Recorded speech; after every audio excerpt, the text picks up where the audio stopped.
Now in this lecture, I will tell you how the tubular reabsorption of a various solutes and the water it is regulated.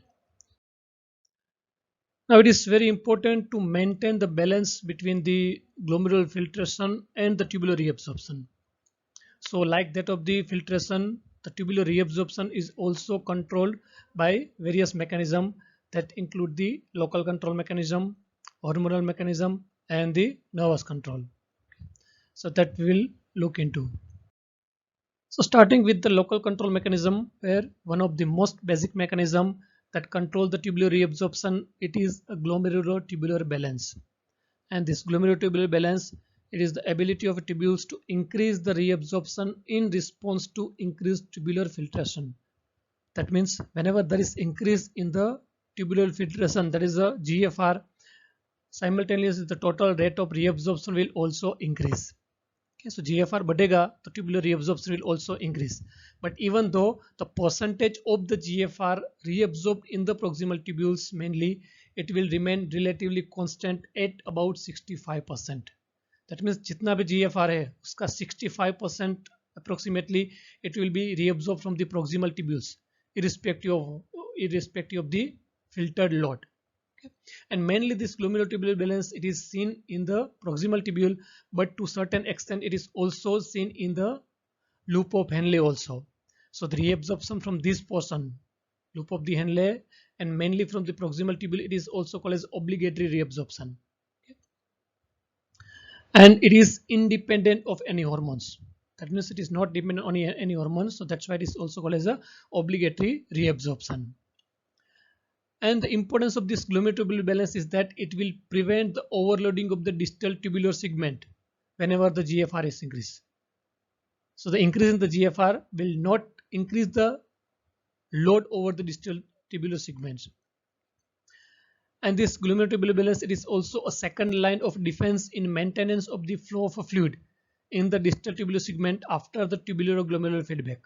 So don't confuse between these two terms, tubular or glomerular balance and the glomerular-tubular balance. Okay. So glomerular-tubular balance means increased filter load will increase the reabsorption, while this tubulo-glomerular feedback that we have seen earlier in the regulation of GFR and renal blood flow, it will depend on the presence of the sodium chloride concentration in the tubules, mainly while the filtrate is reaching to the early portion of the distal tubule, where it will be sensed by the macula densa, that means the juxtaglomerular apparatus, and accordingly it will maintain the GFR and the renal blood flow. Okay. So that is the first line, and this glomerular balance it is the second line of defense in maintenance of the flow of fluid. Okay. And this glomerular balance it is mainly due to the changes in the physical forces in the tubules and also the surrounding renal interstitium. So like the filtration, physical forces across the peritubular capillary governs the rate of the tubular reabsorption. So you know the two important type of the physical forces that are also known as Starling forces. One is the hydrostatic pressure and second the colloid osmotic pressure, or also called as the oncotic pressure. So depending on the hydrostatic pressure and the colloid osmotic pressure of the peritubular capillary and the renal interstitium, it will govern the reabsorption.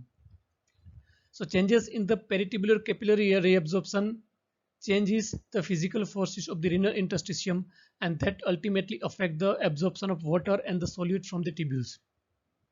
Means that the change in the peritubular capillary forces it will decide the changes in the interstitial physical forces, and that will govern the reabsorption from the tubular lumen. And you know the reabsorption it is dependent on the two important factors. One is the KF, that is the filtration coefficient, and second is the net reabsorption force. So this net reabsorption force it is the sum of this hydrostatic and the colloid osmotic pressure present across the peritubular capillary and the renal interstitium. So certain forces that are opposing the reabsorption and certain force that may favor the reabsorption. So here you can see how the physical forces that will cause the reabsorption. So now let us see, this is the tubular lumen where the filtrate is present. Here are the tubular cell, here is the renal interstitium, and here is the peritubular capillary. So the reabsorption has to be occur from the tubular lumen into the peritubular capillary. So the flow of the substance from this renal interstitium into the peritubular capillary, it will depend on the physical forces present across this. So normally the hydrostatic pressure within the peritubular capillary, it is 13 millimeter of the mercury, that is opposing the reabsorption, while the hydrostatic pressure at the renal interstitium, it is around 6 millimeter of the mercury, so that is favoring the reabsorption. So this 13 millimeter of mercury will oppose the filtration, while this 6 will favor the filtration. So if you take the difference, then 13 minus 6, that is 7. So there is a net 7 millimeter of the mercury forces that will oppose the reabsorption rather. Okay. And on the other end, you can see the colloid osmotic pressure or the oncotic pressure. So the oncotic pressure in the peritubular capillary is much higher, 32 millimeter of the mercury. It is because the plasma proteins are not going to filter through the glomerulus. So all the plasma protein, they will transported into the inferior arteriole and then into the peritubular capillary. So this is the colloid osmotic pressure that will favor the reabsorption. So that is 32 millimeter mercury. While the colloid osmotic pressure in the renal interstitium, that will oppose the reabsorption, that is a 15 millimeter of mercury. So if you take the difference between these, then it is 32 minus 15. So there is a net 17 millimeter of the mercury that is favoring the reabsorption. Okay. So here the 7 millimeter mercury, that force, it is opposing the reabsorption, while here it is a 7 millimeter of the mercury that is favoring the reabsorption. So 17 minus 7, so that will give a 10 millimeter of mercury. So that 10 millimeter of mercury, it is a net reabsorption pressure. So that 10 millimeter of mercury, that will favor the reabsorption from the renal interstitium into the peritubular capillary. So this favoring force, it will also favor the reabsorption from the tubular lumen into the renal interstitium. That is the secondary process. Okay. Now let us see the regulation of a peritubular capillary physical forces. That means how the physical forces will affect the reabsorption.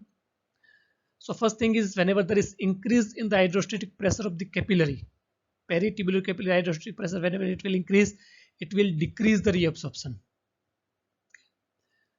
So PC, that is the peritubular capillary hydrostatic pressure. Now here it is because of decrease in the RA and decrease in the RE. RA means that is efferent and the efferent arterial resistance. So decrease in the efferent and the efferent arterial resistance, that will increase the this peritubular capillary hydrostatic pressure.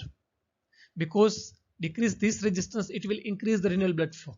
So dilatation of the efferent and the efferent arteriole, it will increase the renal blood flow, and that will increase the peritubular capillary hydrostatic pressure. And because of that, there will be decrease in the reabsorption. And second thing is increase in the arterial pressure. Increase in the arterial pressure, it will also increase the renal blood flow, and it will increase the peritubular capillary hydrostatic pressure. And as you know, increase in the hydrostatic pressure in the peritubular capillary, it will oppose the reabsorption. So that will cause the backleak of this solute from the renal interstitium. Second thing is the colloid osmotic pressure in the peritubular capillary. So whenever there is increase in the peritubular capillary colloid osmotic pressure, it will favor the reabsorption. Okay. So increase in the arterial plasma colloid osmotic pressure, it will increase the peritubular capillary osmotic pressure, and that will favor the reabsorption. And second thing is increase in the filtration fraction, it will also increase the peritubular capillary colloid osmotic pressure, and that will favor the reabsorption. And third factor that is regulating this, it is the filtration coefficient. So increase in the filtration coefficient, it will favor the reabsorption. So filtration coefficient basically depends on the surface area mainly. So surface area of the peritubular capillary is more, so that will increase the reabsorption. So these are the various factors that will affect the physical forces, and that will affect the tubular reabsorption. Regulation of the renal interstitial physical forces again. So changes in the peritubular capillary physical forces affect the tubular reabsorption by changing the physical forces in the renal interstitium surrounding the tubulars. So as we have seen in the previous slide, peritubular capillary forces will also affect the forces in the renal interstitium, and that will affect the reabsorption. So the forces that increase the peritubular capillary reabsorption will also increase the reabsorption from the renal tubules. While on the other side, hemodynamic changes that inhibit the peritubular capillary reabsorption will also inhibit the tubular reabsorption of water and the solutes from the tubular lumen. So how that you will clear from this figure. So under normal situation, there is a net reabsorption from the interstitium into the peritubular capillaries. That means there is a net positive reabsorptive force about 10 millimeter of the mercury. That will cause the reabsorption from the renal interstitium into the peritubular capillary, and that will also favor the reabsorption from the tubular lumen into the interstitium. Now let us see whenever there is increase in the peritubular capillary hydrostatic pressure. So here this PC, that is the peritubular capillary hydrostatic pressure. So increase in this hydrostatic pressure here, it will also increase hydrostatic pressure here. Because increased hydrostatic pressure, it will oppose the reabsorption. So यहाँ से यहाँ पे reabsorption नहीं होगा. So the substance will be more here in the renal interstitium. So there will be also increase in the hydrostatic pressure in this renal interstitium. Okay. And second thing is decrease in the colloid osteoporotic pressure in the peritubular capillary. It will also decrease the reabsorption from this renal interstitium. Okay.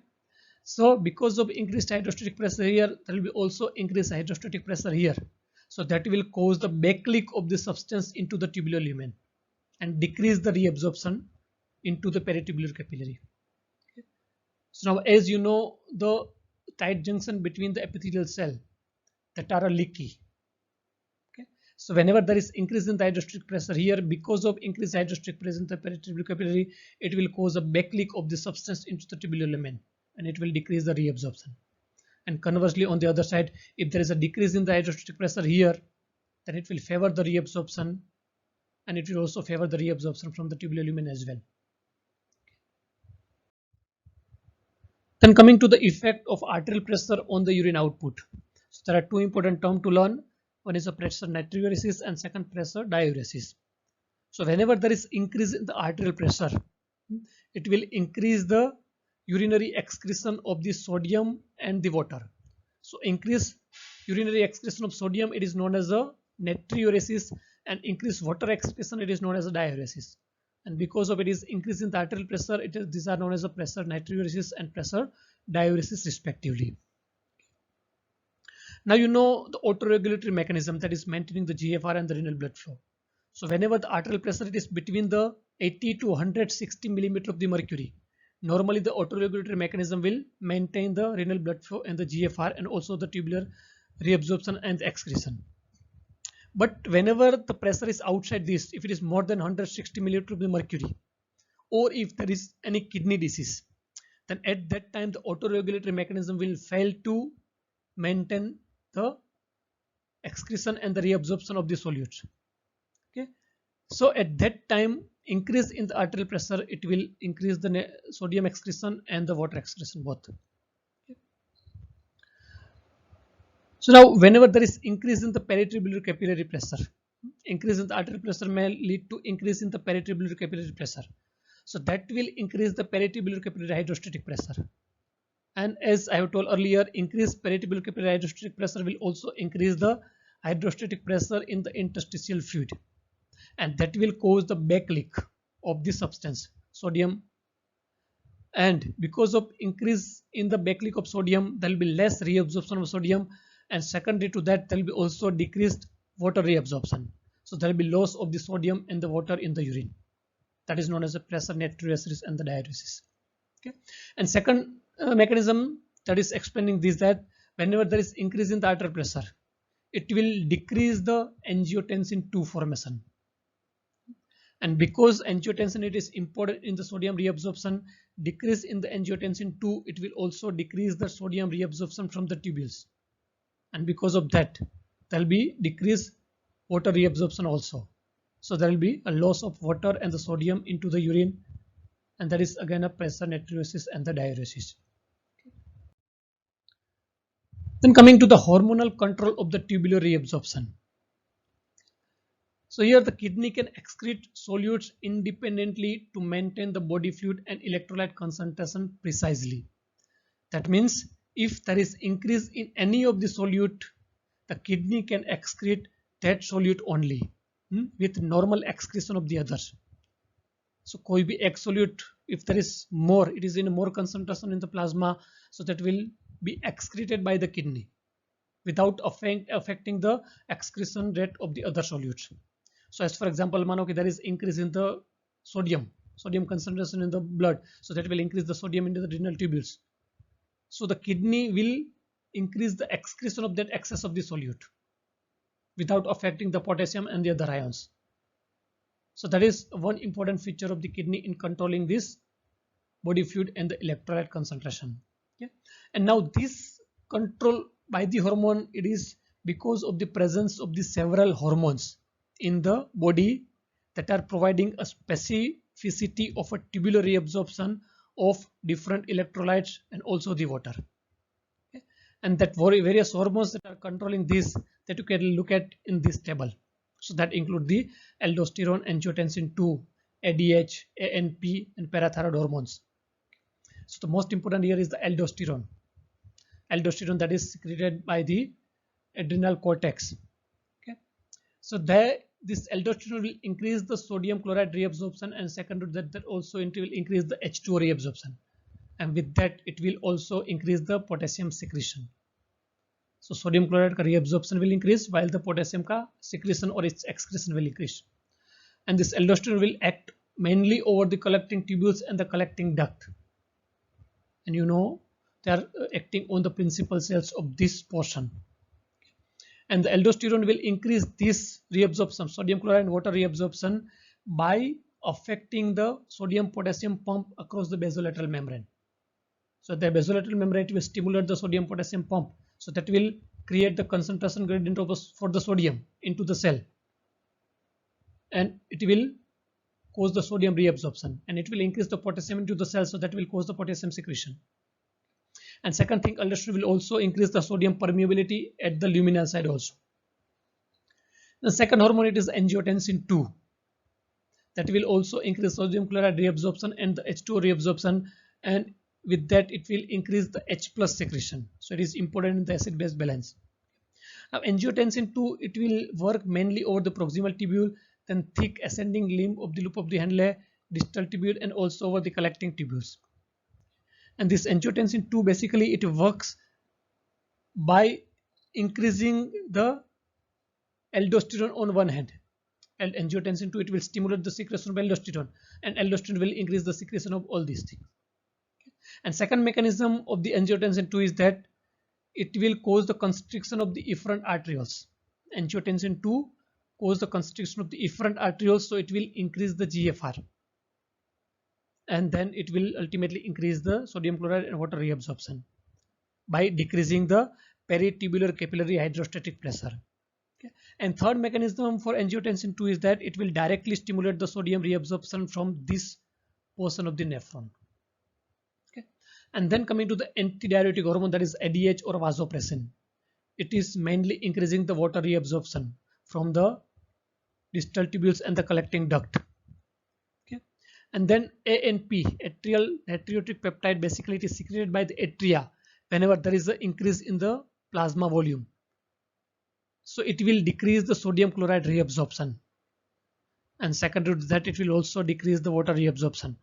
So ANP basically it will cause the loss of the sodium chloride and the water, by which it will help to maintain the plasma volume whenever it is increased, and this will act mainly over the distal tubules and the collecting duct.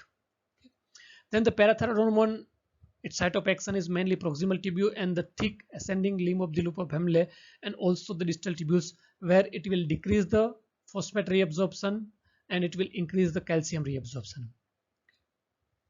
So these are the important hormones that will help to maintain the fluid and the electrolyte.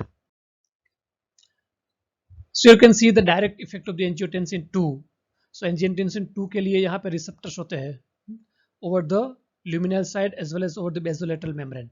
So at the basolateral membrane, angiotensin 2 will bind with the angiotensin receptor, and it will stimulate the sodium potassium pump, by which it will create the concentration gradient from the sodium from the tubular lumen into the cell, and it will also increase the sodium in the this cell, that will cause the sodium secretion, or sorry, potassium secretion. And second, angiotensin, it will also stimulate the sodium HCO3 core transport at the basolateral membrane. And angiotensin 2 can also bind with its receptor present on the luminal membrane, where it will stimulate the sodium hydrogen exchanger, so by which it will again increase the sodium concentration into the cell by reabsorbing it, and it will increase the H plus secretion into the tubular lumen. And then the action of vasopressin, that is the ADH. So it is mainly concerned with the water reabsorption.